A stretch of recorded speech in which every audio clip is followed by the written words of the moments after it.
সুপ্রিয় দর্শক, এদিকে লক্ষ্য করুন। দর্শক, লাউ গাছ থেকে অতি দ্রুত ফলন পেতে চান তাহলে এই দ্রবণটি দিতে হবে বা এই সারটি দিতে হবে। চলুন জেনে নেওয়া যাক। শুরুতে আমাদের একটি গ্লাস নিতে হবে। এখন এই গ্লাসের মধ্যে আমরা 100 ml পরিমাণ ভিনেগার দিয়ে দিব। অনেকে এটিকে সিরকা নামেও চেনে। এবার এর মধ্যে আমরা 2 চামচ পরিমাণ ডিমের খোসার গুঁড়ো দিয়ে দিব। এটি আমরা আগের থেকে এভাবে গুঁড়ো করে নিয়েছিলাম। এবার এগুলোকে এভাবে গুলিয়ে নিতে হবে।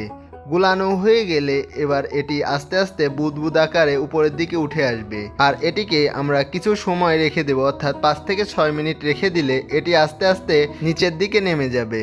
এবার একটি পাত্রে আমরা 1 লিটার পরিমাণ পানি নিয়ে এবার এর মধ্যে এই দ্রবণটি দিয়ে দিতে হবে। দ্রবণটি দেওয়া হয়ে গেলে এবার এটিকে ভালোভাবে নেড়ে নিতে হবে। নেড়ে এটি সপ্তাহে একবার প্রত্যেকটি গাছের গোড়ায় দিয়ে দিতে হবে। আর এটি যে কোনো গাছেই দেওয়া যাবে। লাউ গাছে এটি খুব ভালো কাজ করে। এতে করে যেমন গাছে প্রচুর পরিমাণে ফুল আসতে শুরু করবে, তেমনি গাছ থেকে অতি দ্রুত প্রচুর ফলন পাওয়া যাবে। ধন্যবাদ সবাইকে।